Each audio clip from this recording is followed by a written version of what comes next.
Assalamualaikum warahmatullahi taala wabarakatuh. Okey, tajuk kita pada hari ini adalah 16 soalan akad nikah yang selalu ditanya oleh Tok Kadi. Ya, akad nikah merupakan satu perkara wajib yang ada dalam rukun nikah.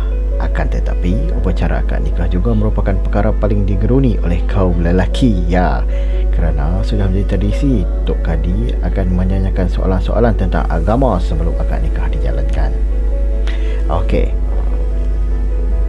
Untuk mengelakkan dari kegugupan semasa dalam majlis akad nikah, maka adalah lebih baik jika pihak lelaki membuat persiapan awal, sekaligus memudahkan pihak lelaki untuk menjawab soalan dengan tenang dan nampak lebih berani tanpa ada rasa gugup semasa majlis nikah nanti. Okey, di sini kita akan berikan contoh-contoh beberapa soalan yang sering kali ditanyakan oleh Tok Kadi. Jadi, sebelum malu tak dapat menjawab soalan depan orang ramai, lebih baik kita buat persediaan dan baca ilmu tentang perkahwinan. Okey, soalan pertama, rukun Islam. Setiap umat Islam wajib mengetahui apa itu rukun Islam. Soalan tentang rukun Islam adalah soalan umum yang sering ditanya oleh Tok Kadi semasa upacara akad nikah. Ini kerana tanggungjawab menjadi seorang suami yang sah adalah membimbing isteri dengan ilmu agama selepas berkahwin. Sebagai Muslim, wajib hukumnya untuk mengetahui dan memahami rukun Islam. Di dalam rukun Islam mempunyai 5 perkara. 1. Mengucap 2 kalimah syahadah, solat 5 waktu, berpuasa di bulan Ramadan, mengeluarkan zakat dan terakhir sekali menunaikan ibadah bagi yang berkemampuan. Soalan kedua, rukun iman. Okey, selain rukun Islam, rukun iman juga adalah soalan yang sering ditanya. Soalan-soalan asas ini memang tidak dapat dielakkan. Jadi, pihak lelaki jangan lupa dan keliru antara rukun Islam dan rukun iman. Di dalam rukun iman ada 6 perkara. 1. Beriman kepada Allah Subhanahu Wa Taala. 2. Beriman kepada malaikat. 3. Beriman kepada kitab. 4. Beriman kepada Rasul. 5. Beriman kepada hari kiamat. 6. Beriman kepada qada dan qadar. Okey, antara soalan berikutnya adalah doa kunut. Ada sesetengah orang yang kurang ilmu agama, kebiasaannya mereka akan keliru antara doa kunut dan doa iftitah. Jadi, bagi seorang lelaki yang bernama suami yang akan menjadi imam, jangan pula terkeliru doa kunut. Okey. Yang seterusnya, soalan yang selalu sering Tok Kadi akan tanya pengantin lelaki adalah, dia akan menyuruh pengantin lelaki membaca surah Al-Fatihah. Okey. Yang berikutnya, ucapan 2 kalimah syahadah. Okey, asyhadu an la ilaha illallah wa asyhadu anna Muhammadar Rasulullah. Aku bersaksi tiada Tuhan yang berhak disembah melainkan Allah, dan aku bersaksi sesungguhnya Muhammad adalah pesuruh Allah.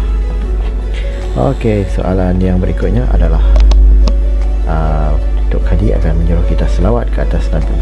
Allahumma salli ala Sayyidina Muhammad wa ala ali Sayyidina Muhammad. Okey. Okey, soalan paling top sekali, rukun nikah. Okey, untuk menjadikan rumah tangga bahagia, harmoni dan diberkati, sudah menjadi kewajipan setiap mempelai untuk mengetahui rukun nikah. Jika tidak lengkap rukun nikah ini, maka tidak sempurnalah upacara nikah tersebut. Okey, rukun nikah ada 5 perkara. Pertama, pengantin lelaki. Yang kedua, pengantin perempuan.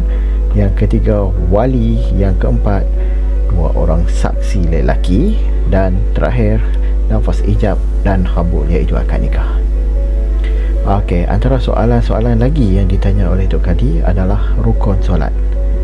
Rukun solat merupakan perkara asas untuk melaksanakan ibadah solat. Setiap Muslim wajib mendirikan solat 5 waktu, kerana solat itu merupakan tiang agama. Jika solat tidak dijaga dengan sempurna, ia ibarat rumah yang tiada dinding, maka robohlah rumah itu. Begitu juga dengan perkahwinan. Pasangan yang kurang berpengetahuan ilmu agama dalam berumah tangga pasti tidak aman dan akan menyulitkan hubungan dengan pasangan. Rukun solat terdiri daripada 13 perkara. Di antaranya adalah berdiri betul, niat, takbiratul ihram, membaca surah Al-Fatihah, ruku', iqtidal, sujud, duduk antara 2 sujud, duduk tahiyat akhir, membaca tahiyat akhir, membaca selawat, memberi salam dan tertib. Ialah sekali. Okey, antara soalan seterusnya yang selalu ditanya oleh Tok Kadi adalah bacaan surah pendek. Seperti surah pendek yang paling gemar ditanya oleh Tok Kadi adalah Juz Amma. Juz Amma merupakan juzuk yang terakhir di dalam Al-Quran dan juga merupakan surah-surah pendek yang sering dibaca di dalam solat. Mudah saja surah Juz Amma ni. Pihak lelaki tidak perlu bimbang jika ditanya oleh Tok Kadi. Cuma bacaan itu biarlah jelas dan tajwid dibaca dengan betul. Contoh beberapa surah juzuk Amma adalah seperti surah An-Nas, surah Al-Falaq, surah Al-Ikhlas, surah Al-Kafirun, surah Al-Kawsar, surah Ad-Duha. Okey, itu sahaja antara soalan spot yang selalu ditanya oleh Tok Imam sebelum upacara akad nikah dijalankan. Jadi saya amat berharap tip-tip soalan-soalan bocor ini boleh dijadikan sebagai preparation kepada pengantin lelaki sebelum majlis akad nikah. Okey, semoga ia menjadi video ini supaya menjadi satu reference kepada semua bakal pengantin. Baik, Assalamualaikum warahmatullahi taala wabarakatuh.